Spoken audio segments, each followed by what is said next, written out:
over 80% of our food coming from smallholder scale farmers, the loss of predictable weather means we cannot feed our people consistently. Rural livelihoods are at stake. When crops fail, so do incomes, school fees, and healthcare access are all affected. Climate shocks cost our economy billions annually in lost productivity, damaged infrastructure, and humanitarian response. We simply cannot afford to keep farming the same way and expect different results. Resilience is no longer a luxury, it is a necessity. And despite operating with limited resources, smallholders have shown remarkable adaptability, innovation, and leadership. Many are already diversifying their crops to reduce risk, practicing water harvesting and irrigation, using organic inputs and indigenous knowledge to protect soil health, but critically, farmer organizations, cooperatives, producer groups, and community-based organizations amplify this impact. We are reminded that East Africa continues to face pressing challenges brought on by climate change, from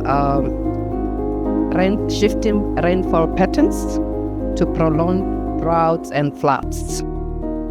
These challenges directly affect agricultural productivity, farmers' livelihoods, and ultimately the food security of millions.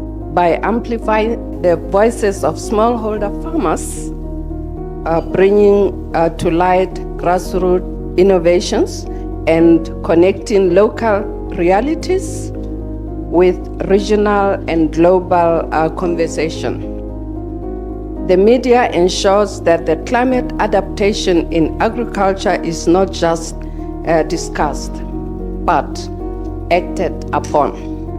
We can strengthen collaboration between farmers, researchers, policymakers, civil societies, and the media to advance sustainable and resilient agriculture in East Africa. Agriculture adaptation is woefully underfunded, and smallholder farmers and their organizations are shut out from the little finance that is available. In 2021-2022, just 14% of global public climate finance for agriculture and land use was targeted at small-scale farmers, despite the fact that they produced a third of the world's food, and up to 80% of the food consumed in sub-Saharan Africa. That means every single day it is likely that when you eat food, it was made by a small-scale farmer. Let us strengthen partnerships between government, farmers, researchers, and private sector actors. Invest in systems that empower smallholders. Move beyond projects to permanent shifts in how we plan, farm, and finance agriculture in the age of climate change. And most importantly, let us recognize that climate resilience is not just about withstanding the next drought or flood. It is about ensuring that agriculture remains a pathway to prosperity, not a trap of poverty for generations to come. Is it enough?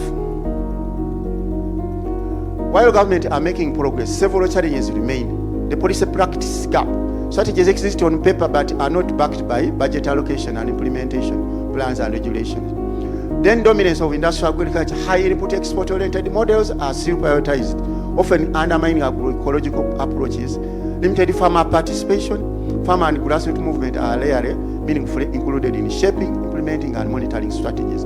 Then weak extension services. I already told you, the extension workers are not trained in agroecology. Then competing narrative. Agroecology is sometimes confused with organic farming, climate smart, leading to delusion of its transformative agenda.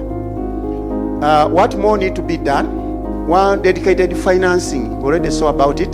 Allocating national budget for agroecology, create incentive mechanism for farmers, adopting the agroecological practices, mobilize international climate finance to support smaller order farmers incentive, then capacity building, train extension officers on agroecology, train farmer to farmer, support participatory farmer-led research, division of education curriculum in schools, and higher learning institutions to cater for agroecology.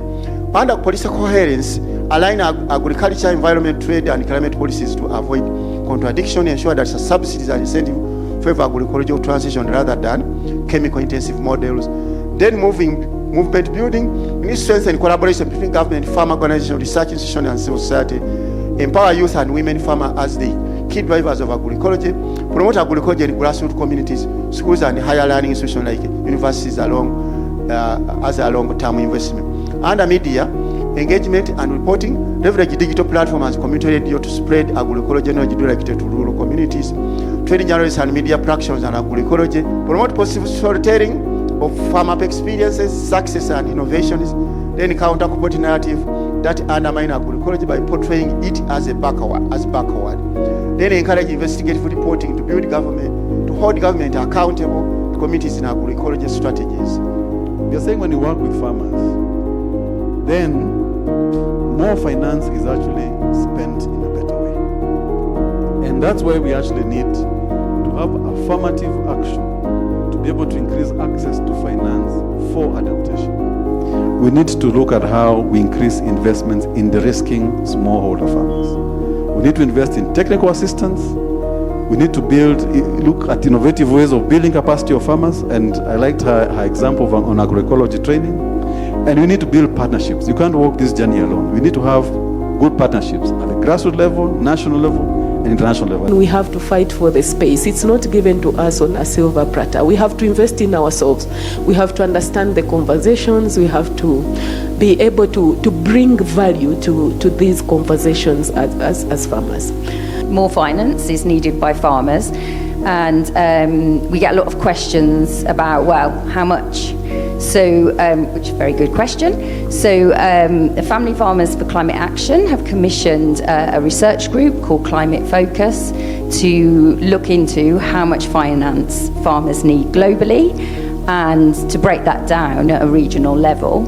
So, and this is based on a combination of kind of analysis of global studies, but also surveys of smallholder farmers to try and work out how much adaptation finance is needed.